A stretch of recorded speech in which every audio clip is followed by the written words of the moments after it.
welcome or welcome back.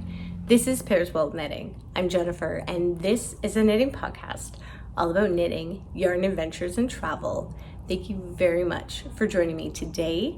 Thrilled that you're here and that we get to be together, so thank you for joining. Today's episode is featuring a traditional style podcast where I'm sharing my most active whips that are happening right now in just moments before fall, leading into our autumn season, and one beautiful yarny story, and finally wrapping up with a yarn switch out that I'm doing for my new to be fall cast on that was spun up in my latest fall knitting plans video.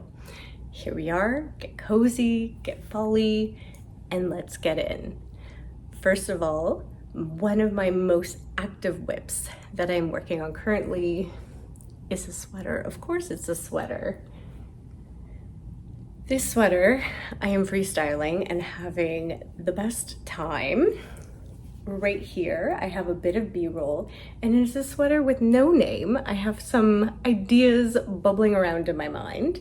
I will talk about the yarn, and then I'm going to talk about the design and my vision of the sweater. This is being knit up in Forgarn, which is the unspun yarn that has such a story from Hillesvag in Norway. If you haven't been around for a little bit, you might want to click around in the channel and find the Hillesvag Mill adventure, where I talk about all of my Hillesvag Mill time, my journey there, including the yarn that I received from myself from Norway.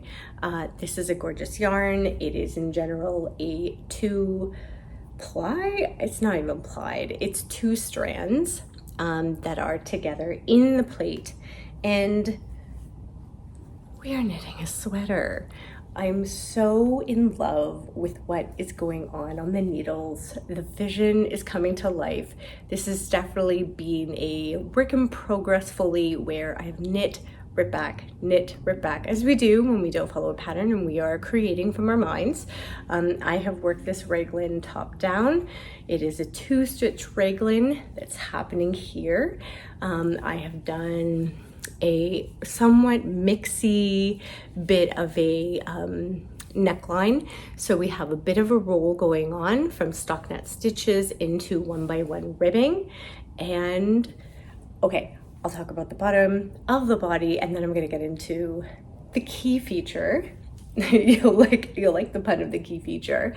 I've knit straight with no waist shaping in the body, and with the intention that I wanted this sweater to be much more fitting than I think the traditional Scandinavian design or patterns that I have been knitting up in the past.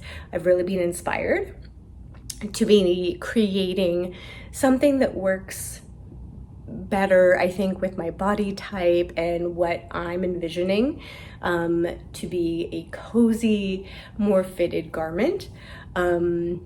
We have a 1x1 thick ribbing at the bottom that I think just cuts at such a lovely point of the torso.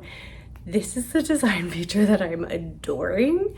I've done almost a keyhole neckline in the back. So this I've worked up with some slip stitches, working back and forth, and I feel this was exactly what I was wanting in this keyhole sweater. The intention is that, of course, that I have a whole thought process and plan that I'm going to do that allow me to finish this with, I didn't even get the button out that kind of inspired this whole idea. Hold on, I'm gonna go get it.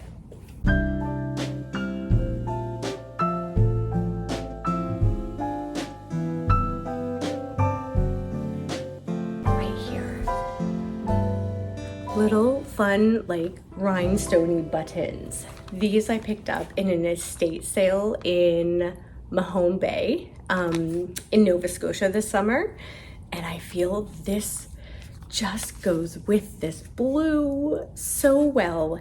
The idea is that I'll have a closure with one button that will link the keyhole together and just make it not only like cozy, but a little like hint of fun and fancy, extremely feminine. I'm really excited.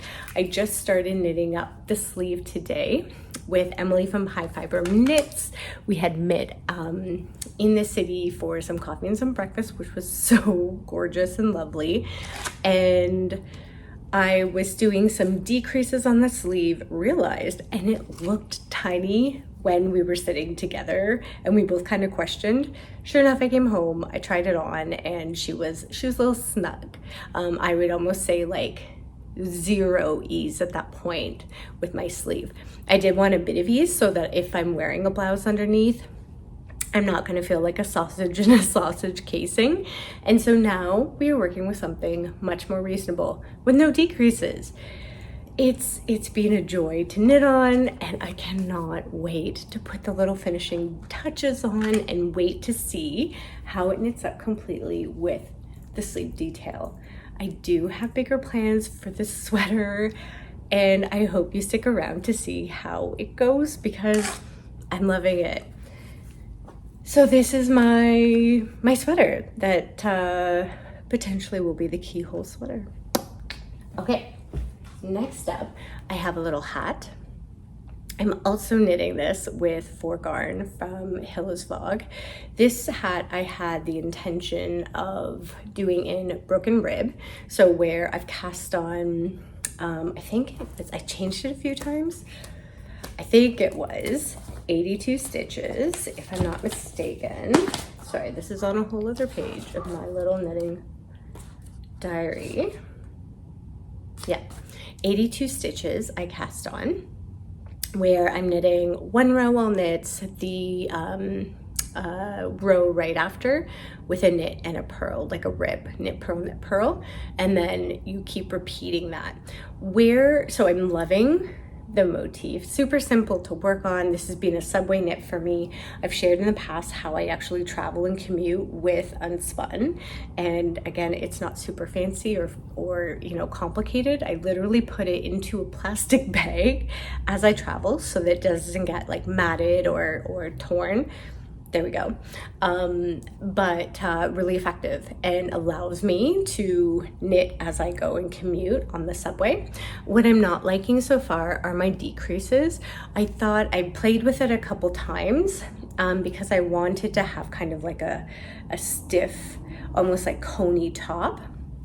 But with what is actually working up with my decreases, this is garbage. I'm not liking it, so I'm going to take it back down and then work out the decreases a little better, because what I'm wanting is for this like a knit stitch, for example, this like column of knits to go over where the decreases are happening, if that makes sense. So your eye follows that stitch along the knit column. That's the idea. So this is what happens when we don't follow a pattern, is that we have to like reknit a few times, and that's fine. Like, this is all part of the joy I find of discovery and being creative. So this is a hat with just, again, my vision that is going to be hopefully just gorgeous and fun to wear in the end, using a not a slip stitch, a broken rib pattern. Next up, as a somewhat inactive whip right now, but will become very active very soon, is this coming back from it's this way, from a summer cast on. This is the Guernsey Counselor. This is a pattern that I have shown from the Sandnes Garn Soft for Women. I casted this on for my Nova Scotia trip in the summer. She has not had any time. I don't think you would have seen the neckline, so this might be new for you. But the body was completely finished the last time that I brought this out in a whip parade. It's a gorgeous sweater designed by Sandnes Garn with a variety of, I've heard people say all cables. Really, the only cable design that I've used is this like cross hatching pattern.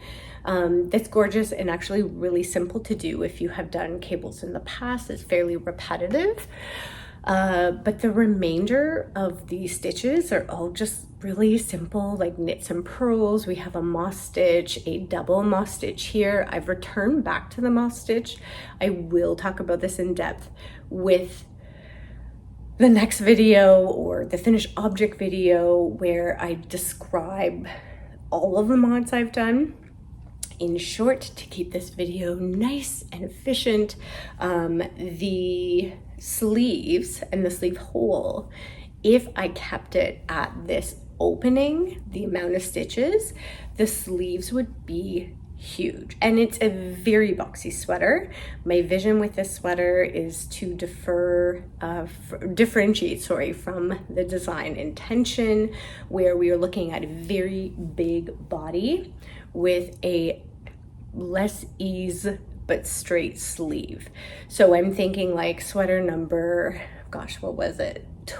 20, 21 from my favorite things knitwear, where you have a big body and a more slender sleeve that really, I feel that the style and the shaping just sings. It's lovely. That's my idea. So the thought is that I'll stitch this up to a certain point. I'll have to do some calculations, as I mentioned before, pick up stitches and modify the charts, which I don't think will be hard because we've already modified the charts before. One of the simple mods that I didn't touch on is I've done 2 less repeats on the whole sweater.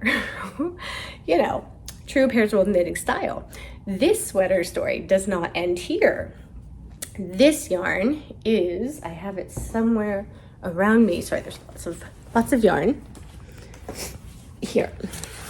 This sweater I picked up in Oslo, Norway.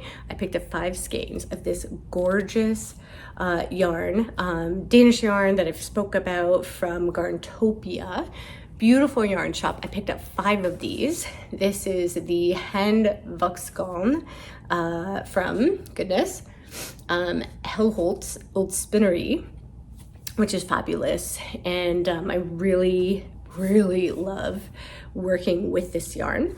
Sadly, the 5 skeins was not going to be enough at all in order to create 2 full sleeves.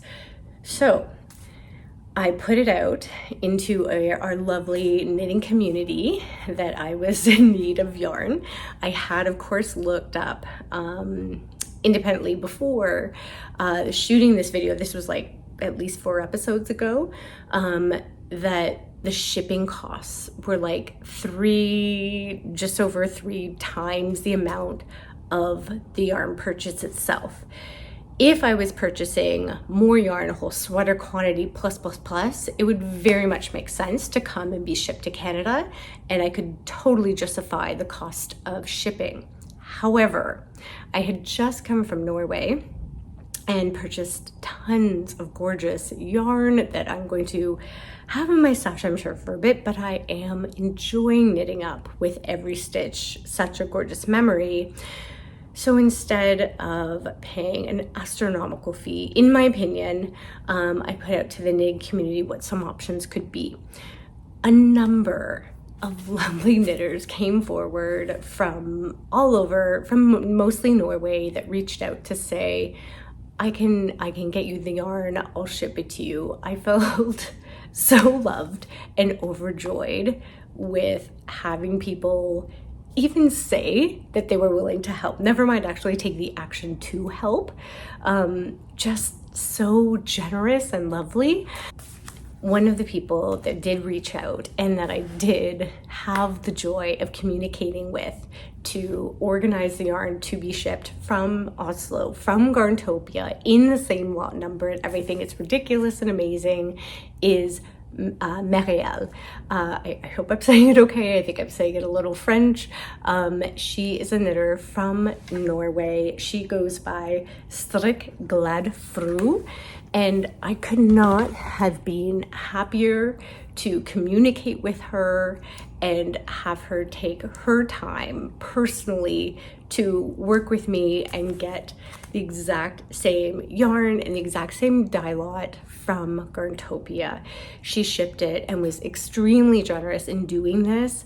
I thank her so much. I cannot believe that someone I've never met has done this for me. It's so lovely. I feel very lucky that I was able to communicate and find a new friend from Oslo, Norway, and was able to have the same dye lot and color, of course, to match this gorgeous sweater so I can finish the vision of the sweater. Of course, every time I wear this, I will definitely think of Marielle. She not only generously found the yarn, packaged it, and sent it over, she also sent this gorgeous little chocolate bar from Norway, which I'm in love with. We had a little bit of wobbles along the route, that's all part of it. I have had this chocolate well in Norway, in a hotel with tea.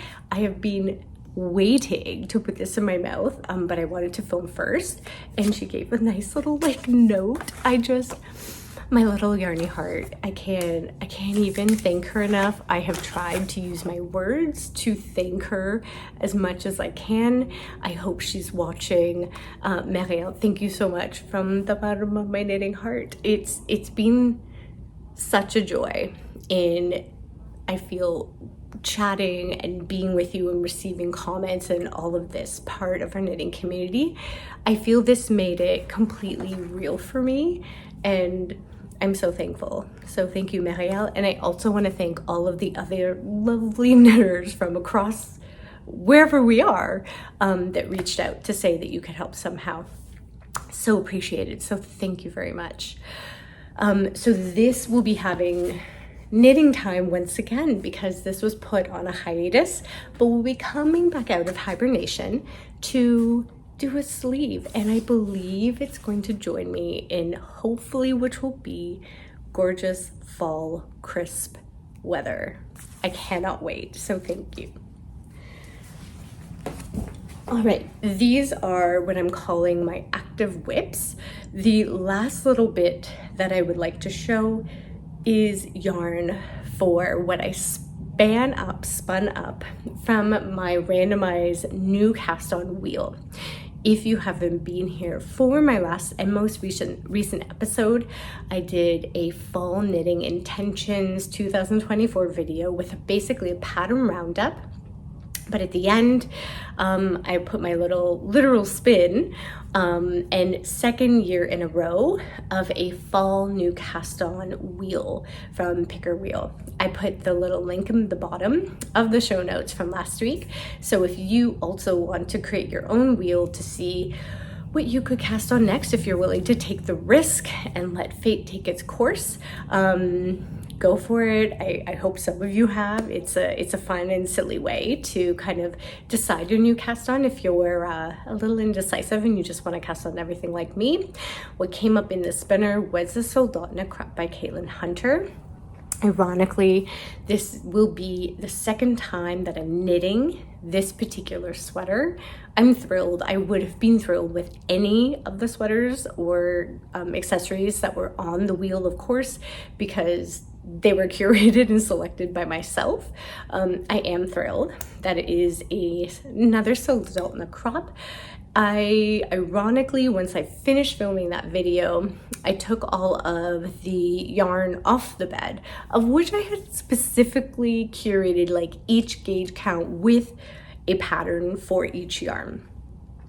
In particular, of course, with the Soldotna crop, I did come to realize that the color combination perhaps wasn't the absolute best. I was really reaching for deep, moody fall colors, was the vision of the Soldotna crop. I'll show you the original in the light. I'm losing the light, so sorry. This is, we live in Canada. We're getting a little darker now. I actually left one of the original colors over on the counter. One moment.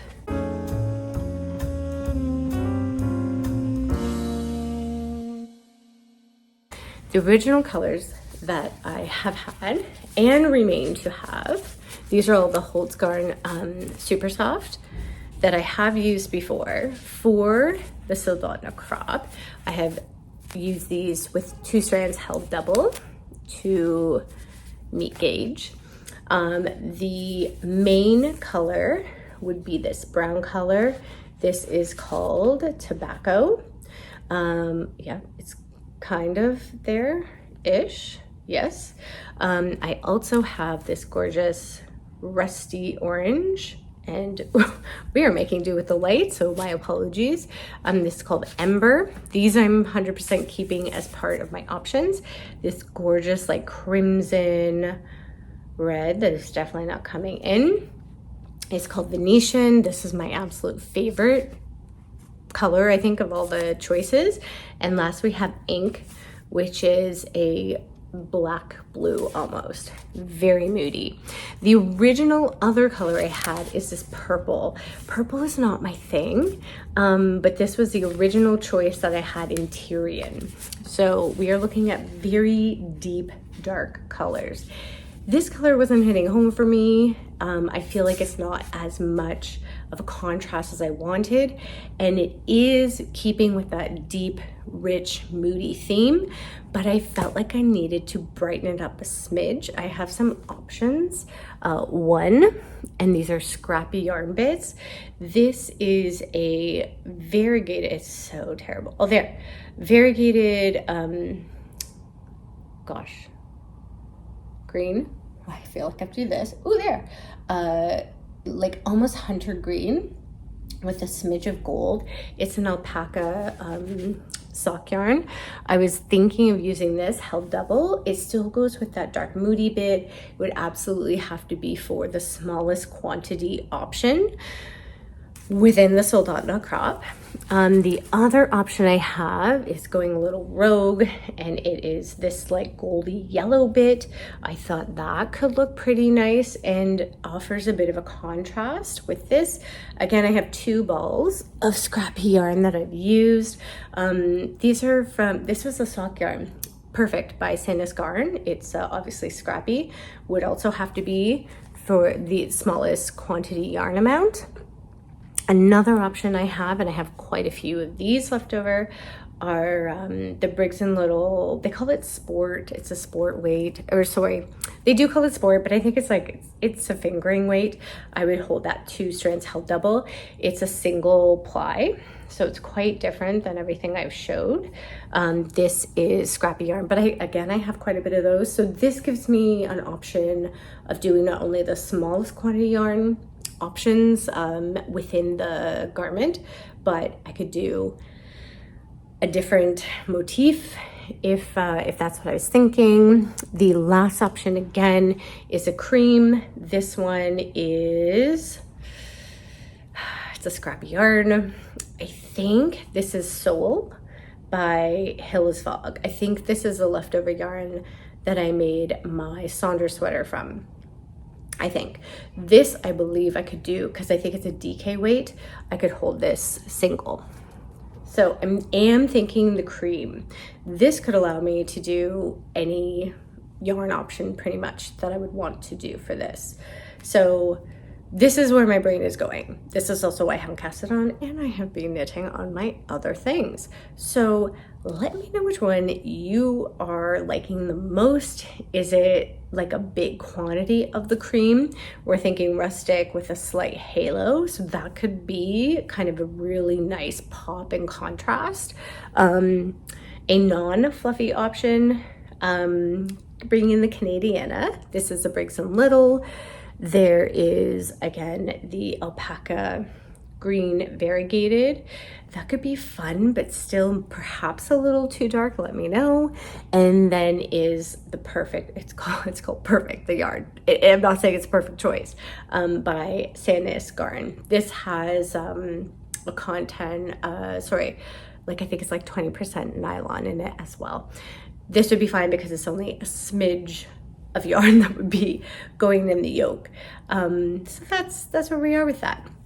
My initial thought process is, because my brown will be my main color, I wanted a pop within the body.